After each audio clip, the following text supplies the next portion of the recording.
Welcome back to another exciting episode of the Myth-Busting Locksmith.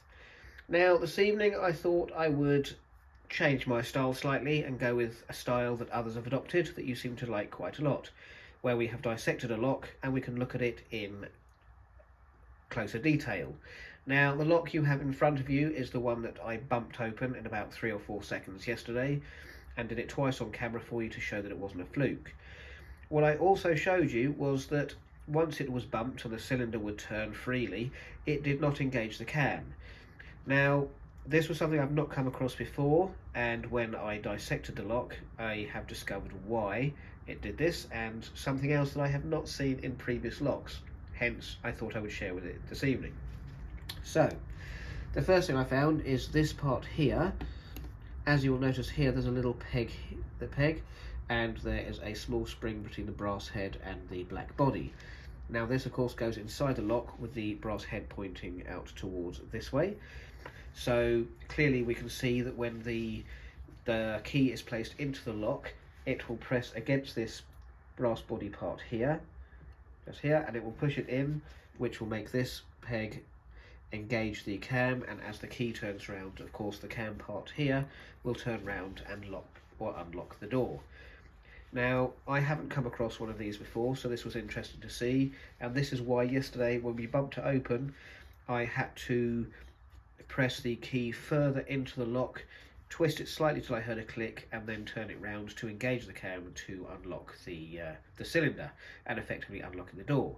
So a good little security feature I thought was clever for them to add. Now, the next security feature I found was very good, was these spool pins here. There are only 2 in there, which is a shame, but you've got one spool pin here. I don't know how close I can get without it going blurred. And you have a second spool pin just here. So again, very good security features, and they do make locks more tricky to pick and or of course bump, because they are anti-bump and anti-pick pins.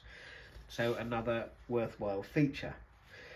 The other feature I found was, of course, the anti-snap element.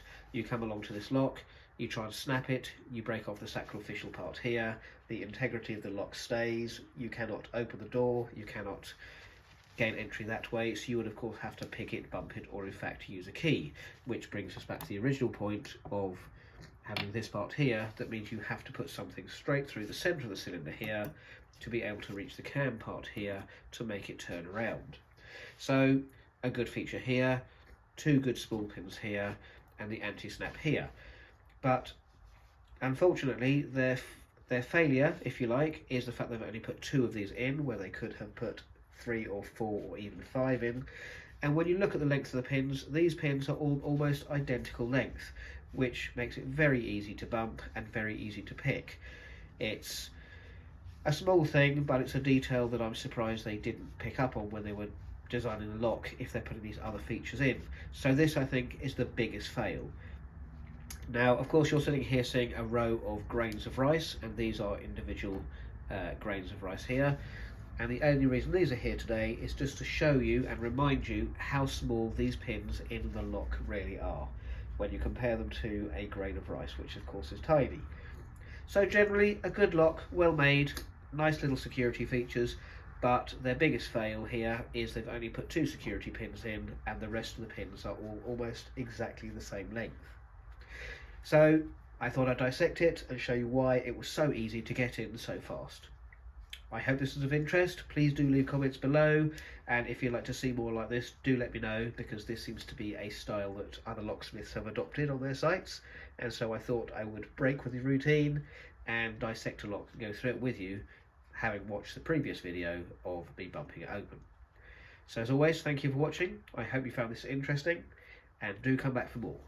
Thank you, and good night.